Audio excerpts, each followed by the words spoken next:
안녕하십니까, 자영업 다마고치입니다. 앞전에 올려드렸던 송현쌤과의 인터뷰에서 말씀드렸듯이 제가 드디어 미용사 국가 자격증을 취득했습니다. 여러분, 저는 원패스 했어요. 이거 큰 자랑은 아니지만 여러분 아직 시험을 한 번도 보지 않으신 분들은 원패스 하길 너무 간절히 저희 희망하잖아요. 그래서 제가 어떻게 준비를 해서 원패스를 했는지 이런 부분 좀 말씀드리면 좋을 것 같아서 이 영상을 준비를 하게 됐고요.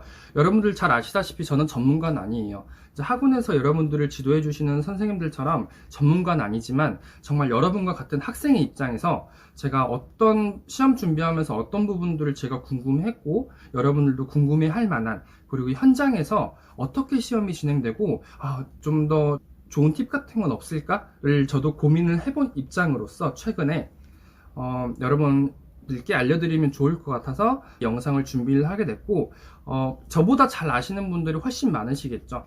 제 영상은 그냥 참고 영상 정도로 봐주시면 좋을 것 같아요. 저희가 보통 학원에서는 시험 보는 방법, 즉 커트, 와인딩, 염색, 드라이 이렇게 배우잖아요. 제가 오늘 말씀드릴 팁은 현장 꿀팁입니다. 물론 각 시험장마다 시험장 구조나 시험 보는 진행 방법에는 약간씩 차이가 있겠지만 크게 다르진 않을 것 같아요. 참고로 저는 인천 국가 자격시험장에서 시험을 봤습니다. 그러면 본격적으로 꿀팁 알려드릴게요. 일단 첫 번째, 복장입니다. 제가 일부러 지금 이 옷을 입고 촬영을 진행하고 있는데 제가 서서 한번 보여드릴게요. 이제 방금 보셨던 것 같이 위아래 전부 다 흰색, 이제 네이버에 위생복이나 간호복 이런 식으로 검색을 하면 굉장히 다양하게 저렴한 제품들이 많이 나와요.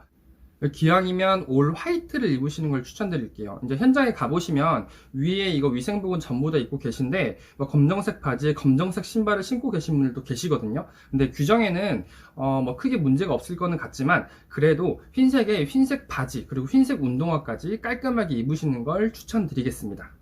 그리고 다들 아시겠지만 액세서리는 절대 안 돼요. 귀걸이, 피어싱, 목걸이, 팔찌 이런 거 전부 다 안 되기 때문에 액세서리는 전부 다 빼고 가셔야 되고요. 이제 저같이 이렇게 타투가 있으신 분들은 이런 거 있잖아요. 이런 걸로 타투가 보여서는 안 돼요. 타투를 분명히 다 테이핑해서 가리고 가셔야 돼요. 왜냐면 이게 올해의 규정에서는 더 이상 타투가 문제가 되지 않는다라고는 하지만 그래도 타투가 있으면 부정행위 하는데 어떤 표식이 있을 수 있다라는 이제 이런 의구심이 있기 때문에 기왕이면 보이는 이런 타투는 전부 다 가리고 가시는 걸 추천드리겠습니다.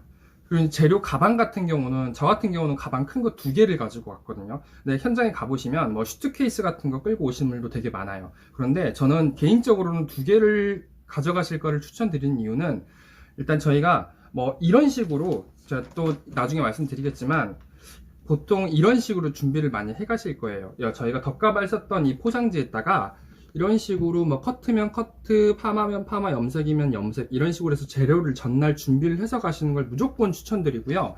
이제 현재 제가 가방을 2개를 가져가라고 말씀드렸던 이유는 그 2개의 가방에다가 일단 재료를 전부 다 준비를 전날 해 가실 거 아니에요. 그리고 현장에 가셔서 만약에 샴푸 먼저 하신 분도 계실 거고 커트를 먼저 하시는 분도 분명히 있을 텐데 커트를 먼저 하시고 나서 커트 시험이 종료가 되잖아요. 그럼 커트 하시면서 썼던 필요 없는 물건들은 한 가방에 다 모아 놓는 거예요. 그리고 나머지 한 가방에는 앞으로 시험을 볼 이제 과목만 놔두는 거죠. 현장에서 딱 시험을 보시게 되면 과목 끝날 때마다 다음 준비물 뭐 챙겨야 되지 머리가 하얘지는 경우가 있거든요. 그래서 반드시 이런 걸로 이렇게 다음 내가 시험 볼 과목 준비물을 반드시 써서 이렇게 테이핑해서 가져가실 거를 다시 한번 추천드리고, 현장에 가서 내가 필요 없는 거 한쪽에 다 몰아놓고 앞으로 쓸 것들만 다른 한 가방에 놔두면 찾는데 훨씬 더 시간이 이제 빨라지겠죠. 그런 의미에서 가방을 큰 거를 2개 가져가시는 거를 저는 개인적으로는 추천드립니다. 그리고 두 번째가 구조예요. 이제 시험장에 가면 대기 장소도 있고 시험장은 이제 개방을 해놓지 않은 상태고요. 물론 전 탈의실이 있는지도 몰랐어요. 탈의실이 있는 시험장도 있습니다. 근데 저는 집에서 멀지 않은 곳으로 갔기 때문에 그냥 아침에 나갈 때 이 복장을 입은 상태로 위에 잠바 하나 걸치고 그냥 그대로 갔어요. 현장에 가면 생각보다 정신이 없고 사람도 많기 때문에 탈의실도 가서 옷 갈아입고 뭐 이러지 마시고 그냥 입고 가세요. 뭐 창피한 거 아니잖아요.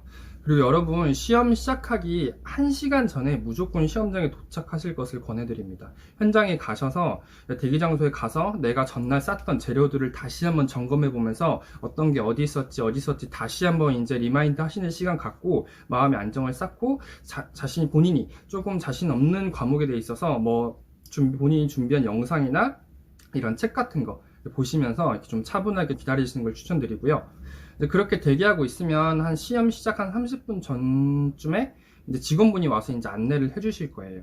제가 시험 봤던 그 시험장 구조를 제가 그림 잘 못 그리는데 대충 그려서 가져왔거든요. 한번 보여드릴게요. 제가 봐도 좀 웃긴데 이런 식으로 돼 있어요. 여기가 일단 제 보면 이제 진행 감독원이 있고 위에 상단부에 시계가 있고 타이머가 있어요. 전 타이머가 있는지 없는지도 긴가민가 해서 타이머를 챙겨 가야 되나 막 이런 생각까지 했었거든요.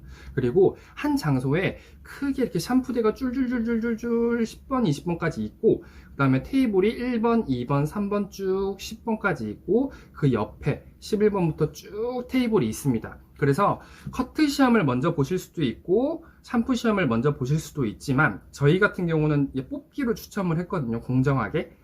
저는 8번이었기 때문에 1번부터 10번까지는 샴푸를 먼저 한다고 했죠. 1번부터 10번까지는 여기 칸을 다 비워놓고 샴푸대 1번부터 10번까지 쭉 자기 자리에서 대기를 합니다.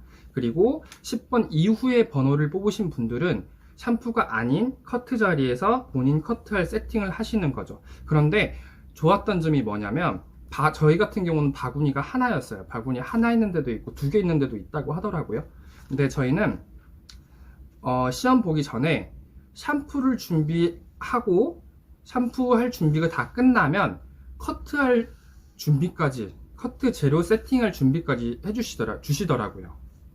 그래서 생각보다 준비할 시간을 넉넉히 줬다라는 거, 이 부분 참고하시면 좋을 것 같아요. 일단 그리고 저 같은 경우는 전날 제가 아까 말씀드린 대로 이게 봉투에다가 샴푸에서 필요할 재료들을 다 기록을 해서 가긴 했지만 이제 가서 딱 세팅을 해놓고 보면 맞게 했나? 막 헷갈려요. 그러면 다른 분들 세팅하는 거를 흘깃흘깃 몰래 보세요. 그래서 본인이 세팅한 거랑 뭐 별 차이점이 없는지 본인이 잊어먹은 준비물이 없는지 다시 한번 리체크를 하는 겁니다. 그러면 커트 같은 경우는 30분이고 샴푸는 25분 시험 규정인데 동시에 시작하지 않아요. 커트가 5분 더 오래 걸리기 때문에 커트 시험을 먼저 11번부터 쭉 진행을 하고 시험 시작 5분 뒤쯤에 샴푸대에 저희는 모델과 같이 딱 준비를 하고 있으면 5분 뒤에 샴푸 시작하세요 라고 합니다. 그러면 이 타이머는 5분 전부터 돌아가고 있겠죠. 샴푸 그리고 커트 끝나는 시간은 정확히 동일합니다. 그렇게 샴푸 시간이 끝나면 이제 저희는 저희 물건들을 다 정리를 하고 이제 1번부터 10번까지 가는 거고 여기서 커트를 먼저 진행하셨던 분들이 이 자리에 와서 다시 시험 준비를 하시는 거예요.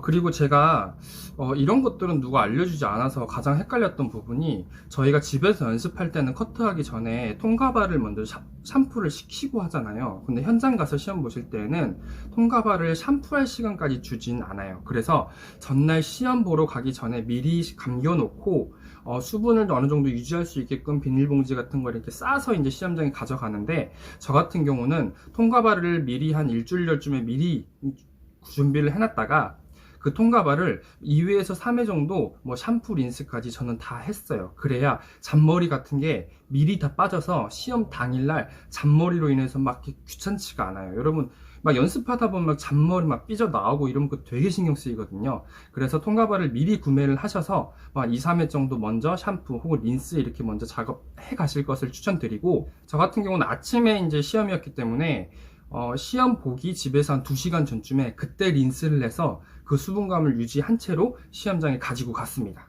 그리고 여러분 저희가 보통 많이 쓰는 거 있잖아요. 뭐 S브러쉬나 염색빗 그리고 커트 가위, 꼬리빗 같은 경우는 넉넉하게 3개, 4개씩 준비해 가세요. 미리.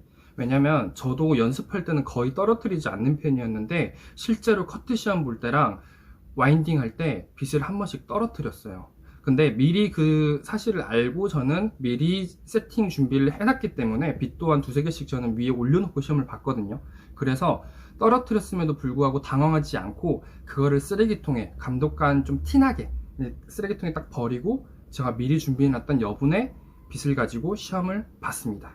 뭐 빗을 떨어뜨렸다고 해서 떨어뜨린 부분에 있어서 감점이 되는 게 아니고 위생상의 문제로 그걸 주워서 다시 할 경우에 그때 감점이 되는 거라 여러분 시험 보시다가 떨어뜨리더라도 당황하지 마시고 그냥 버리세요. 버리고 여분의 빗 준비해놨던 걸로 시험을 진행하시면 됩니다. 그리고 제가 궁금했던 것 중에 하나인데 쓰레기 봉투는 2개 이상 가져가세요. 샴푸하실 때 다 아시다시피 저희가 이 스케일링 하잖아요. 스케일링 하고 버리고 할 작업할 때 필요할 쓰레기 봉투가 샴푸할 때 하나 필요하고 이제 그 뒤로 커트, 와인딩, 뭐 염색 이 과정에서도 쓰레기 봉투가 저희 필요하잖아요. 이 커트 시험 보는 테이블에 처음에 세팅하는 거를 시험 종료시까지 쓰기 때문에 좀 적당히 크고 짱짱한 걸로 가져가시는 걸 추천드리겠습니다. 그리고 여러분 연습 많이 하시다 보면 이제 무릎이 다 까지고 멍들고 막 이래요. 저도 처음에는 무릎 보호대도 안 끼고 그냥 생 무릎으로 막 꿇었다가 앉았다가 연습하다 보니까 나중에는 무릎이 완전 붓고 막 멍들고 막 피나고 막 그랬거든요. 근데 이거를 다이소 같은 데 가시면 2,000원 정도에 저렴하게 무릎 보호대 팔아요. 그런 거 구매해서 연습하시는 것도 좋으실 것 같고요. 전에 제가 제 영상에 한번 소개를 해드렸던 적이 있는데 뭐 이미 구매하시고 있는 뭐 덧가발이나 미용 재료들 어디서 하든지 모르시는 분들 혹시 있으면 다시 한번 소개를 해드릴게요. 이건 뭐 저 뭐 홍보 막 그런 거 전혀 상관없이 저도 그냥 같이 일하는 수강생한테 그 들은 정보로 말씀드리는 건데 플러스인 샵이라고 네이버에 검색하시면 거기에 덧가발이나 갖가지 미용 재료들 다양하게 저렴하게 판매를 하고 있거든요. 거기서 이제 덧가발 정도 뭐 이런 거 많이 필요하잖아요. 연습할 때 거기서 구매해서 사용하시면 좋으실 것 같아요. 저 같은 경우는 덧가발을 한 20개는 쓴 것 같아요. 이제 처음에는 처음 하고 등록해서 이제 집에서 연습할 용도로 한 10개 정도 썼고 시험 보기 한 3에서 4주 정도에만 쓴 게 덧가발이 한 10개 정도 돼요. 전 10개 그 덧가발 10개를 어떻게 썼냐면 5개는 과목별로 쓰시는 겁니다. 그 덧가발 5개는 덧가발 1개로 저희가 커트 4개, 드라이 4번, 와인딩까지 다 할 수 있죠. 그렇게 5개를 소모를 했고 나머지 4개는 덧가발 하나당 커트 하나, 드라이 1개씩. 무슨 말이냐면 저희가 보통 덧가발 뭐 스파닐, 이사도라, 뭐 그래듀에이션, 레이어 이렇게 진행을 가잖아요. 근데 완전 긴 장모로 그래듀에이션을 잘라보고 완전 긴 장모로 레이어를 잘라보고 이런 식으로 연습을 하는 거예요. 시험에 어떤 게 나올지 모르기 때문에. 그래서 그 덧가발 4개는 그런 용도로 제가 진행을 했고 나머지 1개는 가장 자신 없는 거, 시험 전날에 내가 가장 부족한 커트나 드라이 뭐 이런 부분이 있으면 그걸 연습하는 데 썼습니다. 그리고 제가 그 4개 썼던 덧가발 있잖아요. 그걸로 만약에 제가 처음부터 장모로 그래듀에이션을 연습을 했어요. 혹은 이사도라 스파니를 연습했어요. 그러면 그걸 버리지 마시고 제커트 하는데 쓰세요. 제커트 시험 나올 수 있거든요, 여러분. 저는 뭐 다행히 레이어 커트가 처음부터 나와서 제커트를 하진 않았지만 제커트도 분명히 연습을 많이 해가셔야 됩니다. 여러분 저희가 가장 이제 좀 부족한 부분이 아무래도 와인딩이겠죠. 와인딩 시간 안 나와서 걱정하시는 분들 되게 많을 거예요. 저 같은 경우도 처음 제가 일반형 와인딩 할 때 한 3시간 걸렸던 것 같아요. 3시간 걸렸는데 계속 꾸준히 연습하다 보니까 그게 1시간 되고 50분 되고 45분 되고 35분 되고 33분까지 잘 끊었거든요. 이게 제가 해보니까 타이머를 내가 50분 나오니까 난 50분 재고 연습해야지가 아니고 무조건 한 1시간 안쪽으로 시간이 지금 빼신 분들은 무조건 33분 정도 딱 맞춰놓고 연습을 꾸준히 해보세요. 그러면 사람이 거기에 맞추려고 좀 더 조급하게 좀 열심히 하게 되더라고요. 저 같은 경우는. 그래서 무조건 뭐 시험 규정에 맞춰서 35분이면 35분 딱 맞춰서 거기에 맞게끔 연습을 꾸준히 하시는 걸 추천드리고 실제로 저도 막 33분까지 뺀 적은 몇 번 없고 거의 막 34분 50초 혹은 35분 막 10초 이런 식으로 와인딩 연습을 했었는데 현장 가서 제가 최고 신기록을 세웠어요. 32분 안에 와인딩을 끝냈습니다. 거기 시험장에 있는 분들보다 제가 제일 먼저 끝냈어요. 물론 결과가 어땠는지는 뭐 모르겠지만요. 아, 그리고 이제 많은 분들이 모르실 것 같은데, 저희가 자격증을 따잖아요. 이 자격증을 따면 여러분이 나중에 미용실에 취업을 하거나 개인 샵을 차릴 경우에 이 자격증을 면허증화를 하셔야 돼요. 그것도 많은 분들이 모르시더라고요. 이 자격증이랑 면허증은 분명히 다릅니다. 자, 뭐 미용 관련 학과나 뭐 졸업자의 경우 뭐 졸업 학위 증명서가 있을 거고, 저희 같은 경우는 이런 자격증을 가지고 있잖아요. 이런 자격증하고 신분증하고 본적지 주소, 그리고 증명사진 한 4장 정도, 최근 6개월 4장 정도 가지고 구청에 가서 이제 발급을 하시는 건데, 그 전에 근처 보건소나 이제 병원 가서 건강진단서를 먼저 받으셔야 돼요. 이제 미용사 면허증 발급 신청용을 받으셔야 되기 때문에 가시기 전에 근처 보건소나 병원에 가서 이 부분 꼭 알아보시고, 건강진단서, 미용사 면허증 발급 신청용으로 꼭 건강진단서를 받으시고 구청에 가서 이제 면허증을 발급 받으시면 됩니다. 뭐 이거는 빨리 급할 건 없지만 빨리 해놓으면 좋겠죠. 여러분, 제가 앞서 말씀드렸지만 저는 전문가가 아니에요. 저도 이제 막 이제 시험 자격증을 딴 이제 막 걸음마에 불과하지만, 제가 시험 준비하면서 그리고 현장에 딱 시험장에 가서 궁금했던 것들, 그리고 여러분들이 궁금해할 만한 것들을 좀 간략하게 소개를 해드렸고, 다음 영상에 커트, 와인딩, 그리고 염색 뭐 이런 부분에 있어서 시험장에 가서 시험 볼 때 제가 어떻게 했는지 제가 아는 팁들 좀 간략하게 또 소개를 해드릴 수 있는 자리 마련해 보도록 하겠습니다. 시청해 주셔서 감사합니다, 여러분.